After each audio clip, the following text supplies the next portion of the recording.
Hi, we're back and Happy New Year to everyone. December has been pretty busy, I'm sure, for everyone, for me as well, and that is the reason why I only read one book for the whole month of December, and that is The Godfather by Puzo. But I did just finish this recently. This book, which I was planning to read month of December as well, I'm still currently reading. I started this the other day and I just wanted to follow through with what I said in one of my last videos. Now, personally, I actually really enjoy mafia stories, like assassin stories or like spy, espionage. Those type of stories is what I gravitate into. There is something about the mafia that just is pretty unique. The whole organization, how it works, how they practice omerta or the law of silence, I think that's what it's called. Yeah, it's just overall a fascinating subject for me. This book, it slowed down for me from middle onwards, but the beginning was amazing. I loved it. I was actually considering purchasing the second book while I was reading this, but then I gave up on it around the middle of the book. I just thought, okay, I can make do with the first book. I don't need the rest of the book. So I had really high hopes with The Godfather. After all, it is the great American crime novel. Everyone knows about this book. If not this book, then the movie companion, the adaptation, I would say is much more worthy of your time. When I talked about this book in, I think it was my book haul video, I was saying that I didn't like the movie because of the graphics and how old produced it was. I wanted to read the book instead so I can appreciate it more, but I changed my mind. Honestly, I think the movie is well made, that it really captured the whole book. If you watch the movie, it'll just take like 2 to 3 hours, and that's pretty much like the whole movie is like pretty much the entire book. It really it is one of the best adaptations out there.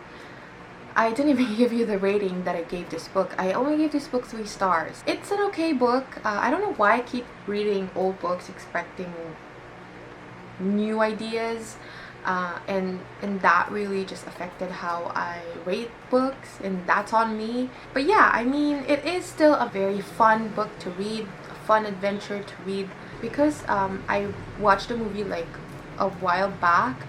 I do remember the premise, the overall arc of the story. I forgot the details. The Godfather himself was pretty much absent from the time that this one big thing happened, pretty much until the end of the book. There were instances where I just craved for his wisdom, and I actually, most of the highlights that I made on this book are mostly of The Godfather, and without him it just wasn't the same. I don't know, I kind of miss him in the story. But you know what really got me like really excited about this book when I first read it is the very first page here. There is a quote and it goes, "Behind every great fortune there is a crime." That is a very heavy quote to start with. Yeah, I don't know what else to say. It's pretty much an okay book. It's mid-tier for me. And will I read the second book? No. But will I recommend this book? Yes. And will I rewatch the movie now? Probably. Oh, and there is some parts in the book where I found that the author was piggybacking. I think that's a word. Is it? Anyway, you know, when the author bounced back and forth from ideas that seemed very contrary. Did I just describe that right? I don't know. But there were some parts where it was convenient for the scene. I'll cut this video in half. The latter part will be with spoilers, and then until this part, no spoilers. So from here on out, spoiler alert. There was one part where the enemy of the Corleone family killed Luca Brasi instantly, not risking it at all. And this same family released Tom Hagen, risking it with him, giving him a chance to live and trusting him. But they didn't do that with Luca Brasi. To me, that was just weird. There was also this part where like the entire Corleone family believed that when the enemy gunned down Don Corleone, it was business and Sonny should not act personal.